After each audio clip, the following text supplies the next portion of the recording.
nome da pregação de hoje é O Deus que controla tudo. Vou tentar defender a tese de que Deus é soberano sobre o bem e sobre o mal. Inúmeros cristãos não possuem problema algum quando nasce uma criança saudável em dizer, foi Deus. O problema deles é quando nasce uma criança com algum tipo de deficiência. Eles não possuem dificuldade em afirmar, Davi foi levantado por Deus. O problema deles é o texto de Romanos, que declara que Faraó, aquele endemoniado, também foi levantado por Deus.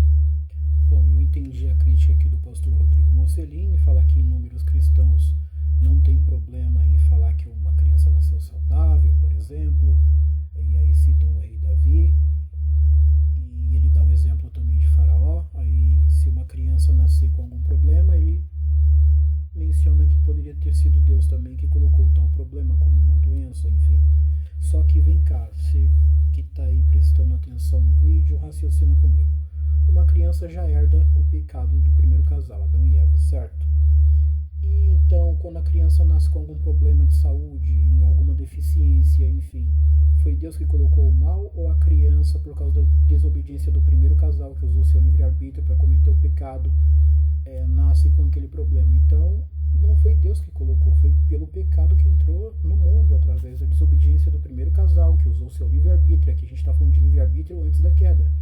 Então também seria errado eu atribuir esse mal para Deus, que a gente está lá em Tiago, se não me falha a memória, toda boa dádiva vem de Deus. Então vamos continuar reagindo aqui à fala do pastor Rodrigo. Deixa eu só soltar o vídeo, vai ser como se fosse ao vivo mesmo. Vamos ver como é que vai ficar. Vou tentar defender isso. Deus controla tudo. Ele é soberano sobre todas as coisas que acontecem neste mundo. Tudo que acontece, acontece porque Deus quis, diante da sua soberania, do seu querer. Então, a história de Jonas é a seguinte. Deus fala para Jonas, Jonas. Aí é que ele vai tratar da predestinação a partir do livro de Jonas. Jonas é bastante curtinho, quem quiser conferir tudo. Jonas tem 4 capítulos, já li várias vezes, e aqui eu quero observar algumas falas que o pastor Rodrigo Mocelin, ao meu ver, pulou de propósito aqui da narrativa da história. Vamos continuar ouvindo. Vai para Nínive. Mas Jonas faz o quê? Vai para Tarsis. Opa, Deus manda Jonas para Nínive. O que Jonas faz? Pega um barco, paga e vai para Tarsis. Então, o primeiro chamado de Deus, Jonas resiste. Vai para Nínive. Jonas vai, foge para Tarsis. Você deve conhecer bem a história se ler a Bíblia. Vamos lá. Nesse momento, ele pega ali o seu navio, e o texto bíblico diz que Deus envia uma tempestade. Não é que a tempestade vem. Deus envia. Por conta disso, o barco quase vai a pique, de tal maneira que eles decidem por primeiro tentar se esforçar para chegar à terra.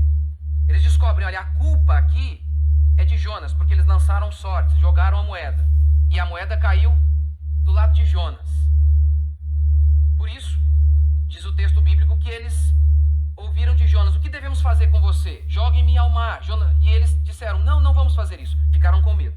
E tentaram se esforçar para chegar à terra. Mas diz o texto que quanto mais eles se esforçavam, pior ficava a tempestade.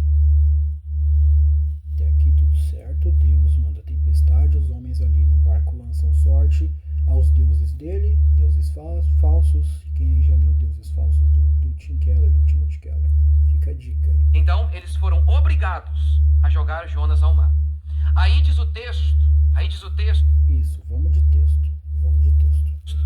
Que um peixe que Deus enviou, o peixe não estava passando por ali por acaso. O peixe foi enviado por Deus. Talvez para disciplinar Jonas. Jonas poderia ter fugido apenas para Tarsis. Deus quis disciplinar Jonas. Claro, vai o peixe no final, vai acabar jogando ele em Nínive, mas aqui ele vai pular um texto que para ele acho que não convém muito. Vamos prestar atenção no áudio. O peixe o engole. Então o peixe vomita Jonas. Parte que o pastor Rodrigo Mocelin, acho que na minha visão, pulou de propósito. O peixe engole Jonas, certinho, só que Jonas ora dentro do peixe, Jonas se arrepende dentro do peixe, e aí sim o peixe joga Jonas lá na cidade de Nínive. Não sei se o pastor Rodrigo pulou essa parte de propósito, a oração de Jonas dentro do ventre, que ele se refere a dentro do ventre da morte ali no texto.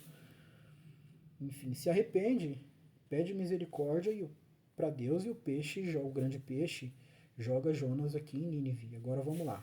Onde Deus queria, em Nínive, lá Jonas prega, o povo se arrepende e aqui que está o detalhe. Lá, Jonas prega o evangelho, Jonas capítulo 3, no versículo 4, vou acompanhar aqui na minha NAA, ok? Vamos lá. Jonas capítulo 3, no versículo 4. Jonas começou a percorrer a cidade, caminho de um dia, e pregava dizendo: ainda 40 dias e Nínive será destruída, e algumas traduções mais antigas, subvertida. 40 dias, veja bem, a mensagem que Deus mandou Jonas falar, 40 dias e Deus destrói essa cidade. Certo? Até aqui, quem está acompanhando... Jonas fica furioso, porque ele não queria que o povo se arrependesse. Não queria. Então, Deus prepara, diz o texto, Deus prepara uma planta. Esse é o resumo aí da história de Jonas. E Jonas fica muito revoltado porque Deus salvou o povo. Aquele povo maligno. Sim, está lá em Jonas no capítulo 4, no versículo 2. Né? Quem quiser ler comigo é só acompanhar. Jonas 4, Jonas capítulo 4, versículo 2. Deixa eu só encontrar aqui. Estou com a Bíblia mesmo, tá, gente? Impressa aqui de papel, por isso estou demorando a achar. Ele orou ao Senhor e disse: ah, Senhor, não foi isso que eu disse estando ainda na minha terra? Por isso me adiantei fugindo para Tarsis, pois sabia que tu és Deus bondoso e compassivo, tardio em irar-se e grande em misericórdia. E que mudas, não era predestinado aqui, ó. E que mudas de ideia quanto ao mal. Se Deus controla até o bem e o mal aqui de forma, assim, quase que fatalista, que é o jeito que o pastor Rodrigo Mostrolini tá interpretando aqui, né? Mudas de ideia quanto ao mal que anunciaste. Se Deus havia decretado mal a cidade de Nínive, 40 dias e a cidade vai ser subvertida, 40 dias a cidade vai ser destruída, né? Deus se arrepende em resposta ao arrependimento dos ninivitas. Acho que a gente nem precisa continuar aqui reagindo ao áudio inteiro do pastor Rodrigo. Você pode conferir esse vídeo, está lá no canal dele do YouTube. Deus se arrepende do mal que ia fazer aos ninivitas. É isso que o texto diz em resposta ao arrependimento do povo de Nínive. Deus se arrepende do mal que havia de fazer a Nínive e não destrói a cidade, em resposta ao arrependimento daquele povo. Então, se a predestinação fosse tão absoluta, fatalista, se Deus planejasse tanto mal, não mudasse de ideia em momento nenhum, por que o texto está falando isso? Então, você repensa bem aí o seu calvinismo, porque tem gente que enfatiza tanto a soberania de Deus que parece que esquece a responsabilidade humana. Ok? Qualquer coisa eu retorno aí como a parte 2, o vídeo já ficou bastante grande. Grande abraço, até a próxima, valeu!